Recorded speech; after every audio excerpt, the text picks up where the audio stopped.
Hello friends, welcome to Human Peters channel, your one-stop solution for UGC NET paper 1 preparation. तो आज हम इस video में क्या करने वाले हैं, पेपर 1 में जो टीचिंग एप्टीट्यूड है और टीचिंग एप्टीट्यूड में सेकंड टॉपिक था रिलेटेड टू लर्नर्स कैरेक्टरिस्टिक्स। ठीक है, लेट मी शो यू। सो ये सिलेबस है पेपर 1 का, इसमें यूनिट 1 है टीचिंग एप्टीट्यूड। इसमें हमने लास्ट 2 वीडियोस में learners characteristics related video upload किया है मैंने, जिसमें कि लर्नर्स कैरेक्टरिस्टिक्स तो कवर किए ही हैं और ब्लूम्स टैक्सोनॉमी कवर की थी साथ में। ठीक है, ब्लूम्स टैक्सोनॉमी के अलावा जो लर्नर्स कैरेक्टरिस्टिक्स में हमें कवर करना है, जो कि सिग्निफिकेंट भी है, वो एक बार देख लेते हैं कि आज हम इस वीडियो में क्या करने वाले हैं। ठीक है, तो let me go to book and so ये सब हम कवर कर चुके हैं, ब्लूम्स टैक्सोनॉमी, जिसके ऊपर प्रीवियस ईयर क्वेश्चंस हमने सब कवर किए हैं लास्ट वीडियोस में। ठीक है, अब हमें करना है रॉबर्ट गाने का levels of learning which were earlier not covered. इस वीडियो में आज हम इस टॉपिक से रिलेटेड बात करेंगे और प्रीवियस ईयर क्वेश्चंस को चेक करेंगे। ठीक है, तो थोड़ा सा ब्रीफ ओवरव्यू भी देख लेते हैं। तो रॉबर्ट गाने जो है एजुकेशनल साइकोलॉजिस्ट रहे हैं और इन्होंने एक प्रोमिनेंट बुक दी है कंडीशंस ऑफ लर्निंग, जिसमें इन्होंने 3 एरियाज को डिस्कस किया है। One is your events of instructions, second is your conditions of learning and third one is varieties of learning. ठीक है, तो गाने मॉडल ऑफ लर्निंग बेसिकली ये सब इन्वॉल्व करता है। ठीक है, तो अल्टीमेटली मकसद क्या है कि किस तरह से लर्निंग को इफेक्टिव बनाया जाए, किस तरह से टीचिंग लर्निंग प्रोसेस को इफेक्टिव बनाया जाए। तो 3 एरियाज के through Gagne has discussed his model of learning.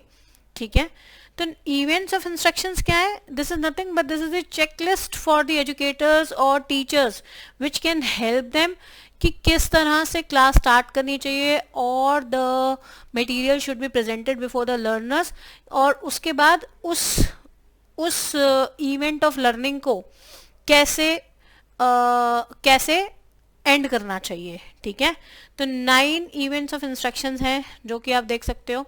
ठीक है, गेनिंग अटेंशन, इन्फॉर्मिंग लर्नर्स, तो पहले अटेंशन गेन करना, लर्नर्स को ऑब्जेक्टिव के बारे में बताना, then stimulating recall of prior learning, मतलब whatever prior information the learners have, that prior information must be connected with the new knowledge which the teacher is supposed to give them. Presenting the stimulus का मतलब जो भी उसके पास जो भी hand out है, जो भी स्टडी मटेरियल है which needs to be presented to the learners so as to gain their attention, वो प्रेजेंट करना। प्रोवाइडिंग लर्निंग गाइडेंस मीन्स कि किस तरह से हम लर्नर्स को फैसिलिटेट कर सकते हैं with the help of PPTs, और कैसे कैसे उनको उनकी लर्निंग को और अच्छा बना सकते हैं। ठीक है, उनका ओवरऑल लर्निंग एक्सपीरियंस अच्छा बना सकते हैं, स्मूथ बना सकते हैं और उनकी अंडरस्टैंडिंग को डेवलप कर सकते हैं। एलिसिटिंग परफॉर्मेंस का मतलब है कि after guiding them, after teaching them, the teacher is suppose to get the demonstration from the learners कि whether the learning objectives have been attend और नॉट। भाई लर्निंग का मतलब क्या है? लर्निंग ऑब्जेक्टिव्स अटेन हो जाए। तो अगर आउटकम्स ही नहीं ऑब्टेन अचीव होंगे तो पर्पस क्या है उसका? ठीक है, तो इसीलिए on the part of the teacher it is necessary to obtain a demonstration from the learners कि भैया लर्निंग आउटकम्स अचीव हो गए। उसके बाद फीडबैक। फीडबैक मतलब जब आपने देखा कि learners have demonstrated their skills, whatever is been taught to them, तो उनको फीडबैक भी तो देना बनता है ना। ठीक है, और फिर उसके बाद फाइनली असेसिंग परफॉर्मेंस का मतलब क्या है कि whether my learner is able to perform without any help or not, whether they are able to perform independently or not. ठीक है, इस चीज़ को असेस करना। Last but not the least is कि जब जो भी सिखाया है कि लर्नर उसको रिटेन कर जाए और उसको अप्लाई कर सके। ट्रांसफर का मतलब क्या है? एप्लीकेशन कर सके उसकी। ठीक है, तो कोई भी नॉलेज वर्थ नहीं होती जब तक उसको अप्लाई ना किया जा सके। ठीक है, तो रिटेन करे और उसको ट्रांसफर कर पाए। तो ये हो गए 9 इवेंट्स। कंडीशंस ऑफ लर्निंग क्या है? That is nothing but that is, पहली बात तो कंडीशंस ऑफ लर्निंग 8 हैं। ठीक है, और ये भी एक हिराकी फॉर्म करती है फ्रॉम सिंपल टू कॉम्प्लेक्स। और है क्या conditions of learning, types of learning ही है, ठीक है। तो सिग्नल लर्निंग जो हमने पेवलोव की क्लासिकल कंडीशनिंग करी है डॉग और बेल वाला, वो ही यहाँ पर फॉलो होता है। सिग्नल लर्निंग वो तरह की लर्निंग है, ठीक है। जब आप क्लासेस में आओगे तो और अच्छे से इन चीज़ों को समझ पाते हो, ठीक है। और अगर मैं बात करूँ स्टिमुलस की, तो stimulus learning basically kind of learning which takes place with the help of positive and negative reinforcement. तो पॉजिटिव रीइंफोर्समेंट हम उन बिहेवियर्स के लिए करते हैं which we want to promote, और नेगेटिव रीइंफोर्समेंट उन बिहेवियर्स के लिए की जाती है, the behaviours which we want to eliminate और अवॉइड कंप्लीटली, ठीक है। फिर आती है चेन लर्निंग। चेन लर्निंग का मतलब है learning which is done for any sequential process, ठीक है ना। तो लॉक को अनलॉक करना है, लॉक करना है, एक sequence has to be followed, तो चेन लर्निंग उसको कहते हैं, ठीक है नी। वर्बल एसोसिएशन का मतलब है कि लैंग्वेज डेवलपमेंट स्किल्स, ठीक है। डिस्क्रिमिनेशन लर्निंग का मतलब क्या है कि whether we are able to discriminate between the associated cause of learning. For example पेट में दर्द हो रही है, तो पेट में दर्द की जो प्रॉब्लम है ना, उसके कॉजेज बहुत सारे हो सकते हैं। गैस्ट्रिक हो सकता है, कोई पास में सर्जरी हुई हो सकती है, कुछ ऐसा उल्टा सीधा खा लिया होता है, ठीक है। तो बहुत सारी प्रॉब्लम, जो भी प्रॉब्लम होती है उसके बहुत सारे कॉजेज हो सकते हैं। So whether we are able to analyse the causes associated with that problem और लर्निंग, वो होती है डिस्क्रिमिनेशन लर्निंग। कंसेप्ट लर्निंग होता है कि whether the learners are able to define the term conceptually और नॉट, कि अगर मैं डिक्शनरी मीनिंग भी उठाऊं तो एक काओ या बफेलो आपको डिक्शनरी में भी मिल जाएगी, तो उसको बीइंग जो मीनिंग निकल के आता है उस डिक्शनरी में, क्या वो हम उसको कंसेप्चुअली जान पा रहे हैं। या कोई भी जानवर है, उसकी 4 टांगे and how it is different from human beings, तो क्या मेरा लर्नर उस चीज़ को कंसिस्टेंटली रिस्पॉन्स कर पा रहा है कि 4 पैरों वाला जानवर होगा और 2 पैरों वाला जो होगा वो इंसान होगा। तो कंसेप्ट लर्निंग होती है। कंसिस्टेंट रिजल्ट जहाँ प्रोड्यूस होते हैं वो कंसेप्ट लर्निंग होती है। रूल लर्निंग लाइक कोई भी गेम खेलते हैं तो रूल्स होते हैं, चेस खेलते हैं उसके रूल्स होते हैं, तो कंसेप्ट्स के बीच में जो रिलेशनशिप एस्टैब्लिश कर दे वो रूल लर्निंग की नॉलेज होनी चाहिए। Last but not the least problem solving. Ultimately हम कहाँ पहुँचते हैं, ये सारी लर्निंग्स के बाद हमारा मकसद क्या होता है कि जो हम प्रॉब्लम्स फेस करते हैं अपनी लाइफ में वो सॉल्व हो जानी चाहिए, ठीक है। तो ये 8 कंडीशंस ऑफ लर्निंग दी है। और ऐसे ही अगर हम वेराइटीज ऑफ लर्निंग क्या है, types of skills which are learn by the learner while learning, ये वेराइटीज ऑफ लर्निंग है। तो इंटेलेक्चुअल स्किल्स होते हैं जो कि इसमें भी वेराइटीज होती हैं, इसमें भी आपका सब डिविजन है। डिस्क्रिमिनेशन स्किल्स होते हैं, concrete concept, define concept, rule होता है, प्रॉब्लम सॉल्विंग होता है, then cognitive which is again brain related, ठीक है। तो वर्बल को डेक्लरेटिव नॉलेज भी बोला जाता है, ठीक है। सो वर्बल अगर इन्फॉर्मेशन की मैं बात करूं, it is nothing but whatever information about the concepts we have gained at our school level ना, वो वर्बल इन्फॉर्मेशन का पार्ट होती है। मोटर स्किल सबको पता होता है, ठीक है, कि कितनी कोऑर्डिनेशन है मेरे लिम्स के अंदर, बॉडी पार्ट्स में, तो दैट इज़ मोटर स्किल्स, ठीक है।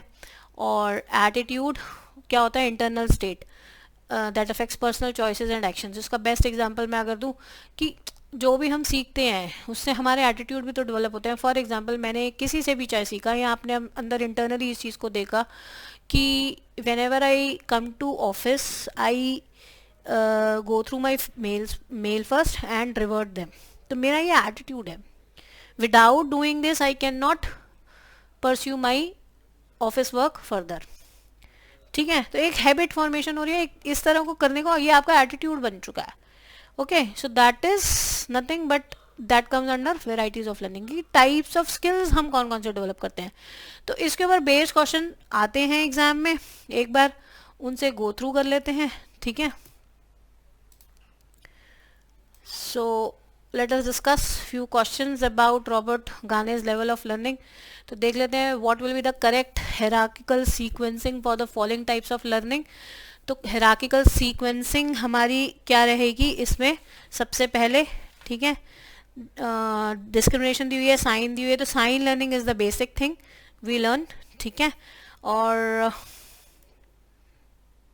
सो दिस स्टार्ट्स विद 2, ठीक है, तो ए ही इसका आंसर होना चाहिए। 2 के बाद then we go for discrimination learning, और ये हायरार्की फॉलो करती है, ठीक है, varieties of learning.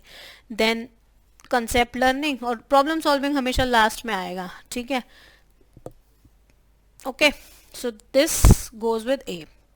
Next question, in Ghanaia's hierarchy of learning, which type of learning immediately precedes rule learning?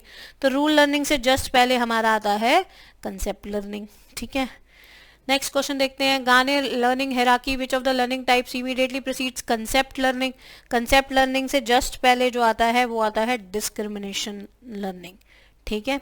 Next question, arrange these instructional events. देखिए instructional events के ऊपर question आ रखा है फॉर डिलीवरिंग द लेसन्स.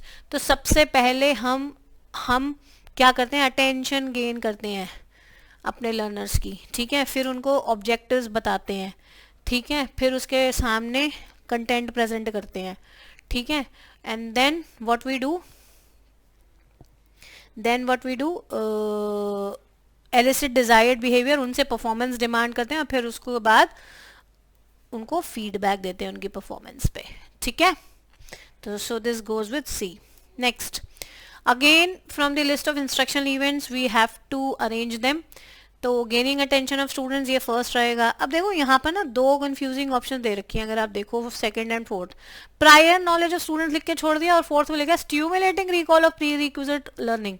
इसका मतलब ये है कि whatever topic you are going to take, उससे रिलेटेड उनकी जो पास नॉलेज है लर्नर्स की वो स्टिमुलेट करना बहुत जरूरी है. तो फोर्थ रहेगा और सेकंड नहीं रहेगा, because prior knowledge of students क्या रहेगी जब तक आप उसको स्टिमुलेट नहीं कर रहे हो. मेरी नॉलेज मेरे अंदर है जब तक आप उसको बाहर एक्सट्रैक्ट नहीं करोगे. ठीक है. ओके. तो prior knowledge of student is not the instructional event, while stimulating recall of prerequisite learning ये इसका आंसर में होना चाहिए. ठीक है.